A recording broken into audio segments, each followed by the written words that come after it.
Bismillahirrahmanirrahim. Assalamu alaikum dear students. Abdur Rahman. Today our topic is back EMF. और देखना चाहते हैं कि जो एसी मोटर हमने पढ़ा उसमें जो बैक ईएमएफ पैदा होता है, बैक ईएमएफ कहते किसको है और जो पैदा होता है वो किन चीजों पे डिपेंड करता है, कब करंट फ्लो मैक्सिमम, कब कब करंट फ्लो मिनिमम होगा, इसको डिस्कस करते हैं. सो ऑलरेडी हमने स्टूडेंट डिस्कस किया हुआ है एसी मोटर. एसी मोटर क्या है? AC motor consist of two main parts. One is called stator, which consists of a series of electromagnets. Whenever AC is passes through it, it produces a rotating magnetic field. And this is the rotating part of the AC motor. Whenever this part is placed in a rotating magnetic field, now according to Michael Faraday, the change in magnetic flux linkage with this rotor, which consists of iron rods. Now, as a result, change in flux linkage, whenever a change in flux linkage with the rotor, according to Michael Faraday, induced EMF is produced in the rotor. And whenever induced EMF is produced, induced current is produced. And whenever induced current is produced, induced magnetic field is produced. So, induced magnetic field and rotating magnetic field. Two magnetic field produce two magnetic forces on the rotor. Let's suppose one is this and the second is this. It produces a coupling force, and coupling force produce torque. So if it produce torque, so the rotor will be rotate. Now इस rotor में जो back जो हमारे पास according to Michael Faraday, अगर इसको हम रखते हैं, किस चीज में रखते हैं इस रोटर को? Rotating magnetic field. तो इसके साथ change in magnetic flux linkage, और change in magnetic flux linkage की वजह से जो बैक ईएमएफ पैदा होता है, जो इंड्यूस ईएमएफ पैदा हो जाता है, उसको हम नाम देते हैं बैक ईएमएफ, क्योंकि अप्लाइड वोल्टेज तो हमने दिया हुआ है. और whenever this rotor is placed in a varying rotating magnetic field, so according to Michael Faraday, flux linkage, change in magnetic flux linkage, as a result induced EMF is produced. Such induced EMF is known as back EMF. So इधर मैंने back EMF को define किया हुआ है. The induced EMF produced in a coil या loop means in the rotor. When the coil of AC motor rotates in a varying magnetic field B by applying a potential difference V. Whenever we apply a potential difference V to the stator, the rotor will be rotate in it. And whenever the rotor rotates, no change in flux linkage with the rotor, as a result, induced EMF is produced, which is called back EMF. This induced EMF produced in a such direction so as to oppose the AC source, means potential difference.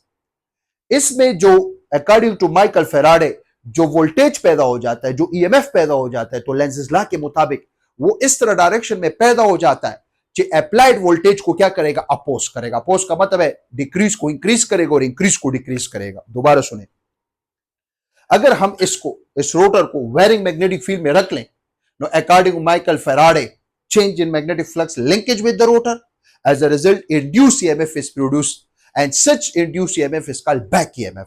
और वो back EMF इस rotor में, इस coil में, इस loop में इस तरह डायरेक्शन में पैदा होगा कि अपने कास्ट को अपोज करेगा अकॉर्डिंग टू लेंज़ेस लॉ. अब नेट ईएमएफ कितना पैदा होगा? लेट्स सपोज, अगर देखा जाए, हम तो ऑलरेडी जानते हैं कि हमारे पास जो वोल्टेज है V is equal to IR. अगर हम नेट ईएमएफ पैदा करना फाइंड करना चाहते हैं, V is equal to IR. सो अगर देखा जाए, what is I? Where I is the current flow in the rotor and R is the resistance. Whenever we multiply current and resistance, we will get voltage. सो जो net EMF पैदा होगा वो होगा applied voltage जो हमने दिया हुआ है एसी सोर्स से, किस चीज को? स्टेटर को, माइनस बैक ईएमएफ. माइनस क्यों? क्योंकि अपने कास्ट को अपोज करेगा अकॉर्डिंग टू लेंज़ेस लॉ.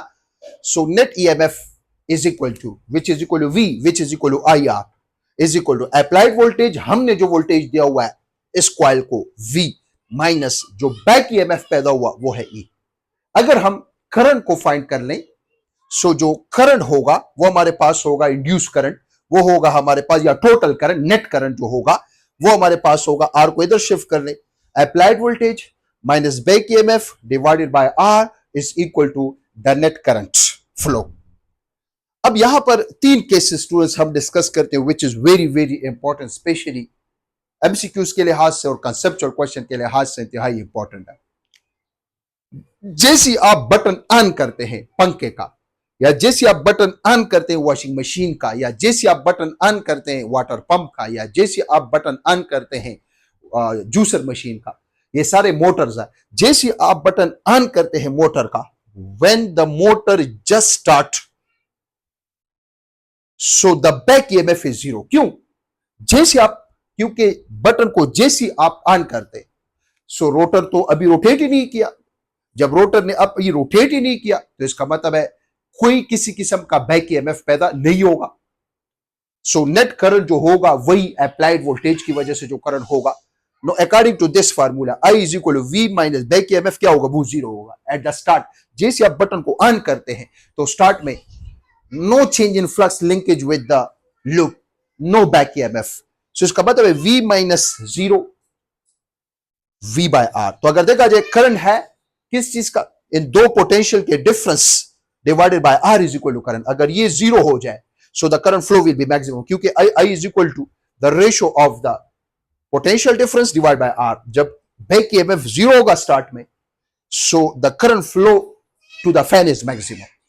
जैसे आप बटन ऑन करते हैं तो फैन को या डीसी एसी मोटर को करंट फ्लो जो होता है वो मैक्सिमम होता है, करंट फ्लो मैक्सिमम होता है। Whenever we on the button of AC motor, no, the current flow to the AC motor is maximum.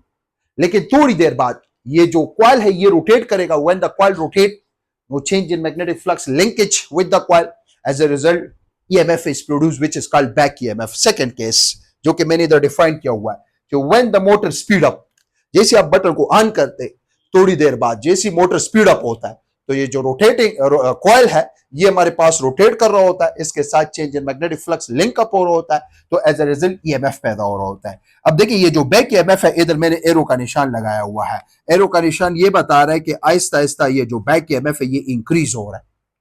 No, V minus back EMF. So जो आई है वो तो रेशो है, तो इसका मतलब है जब न्यूमिनेटर कम होगा, सो अगर देखा जाए current will be decrease, Aahista Aahista current क्या होता जाएगा? वो कम होता जाएगा। सो इसका मतलब है the current flow will be decrease, current flow decrease हो जाता है। जैसे आप फॉर एग्जांपल वॉशिंग मशीन है, बटन ऑन करते हैं, करंट फ्लो मैक्सिमम, थोड़ी देर बाद अगर देखा जाए देखते हैं तो बैक ईएमएफ पैदा हो जाता है, करंट फ्लो कम हो जाता है, आहिस्ता आहिस्ता डिक्रीज हो जाता है। किस में? कॉइल में, सर्किट में, सी मोटर में। केस नंबर 3 ये इंपॉर्टेंट है और ये हमारे पास कंसेप्चुअल क्वेश्चन भी है आपके बुक का और बाकायदा एमसीक्यू भी है आपके बुक का। जो व्हेन मोटर इज ओवरलोड, जैसे जूसर मशीन है उसमें आप कुछ फूड्स वगैरह जो है आइस और मिल्क वगैरह डाल ले, जूस निकालना चाहते हैं, आपने ओवरलोड किया, या वॉशिंग मशीन है, पानी आपने डाला हुआ है और आपने उसमें और कपड़े 2 जोड़ों के बजाय आपने 5 जोड़े डाले, 8 जोड़े डाल दिए, आपने ओवरलोड किया। तो ओवरलोड होने से आपने देखा होगा कि when motor is overloaded, no coil rotate slowly slowly slowly slowly, उसमें जो कॉइल होता है वो स्लोली रोटेट कर रहा होता है, स्लोली स्लोली रोटेट कर रहा होता है।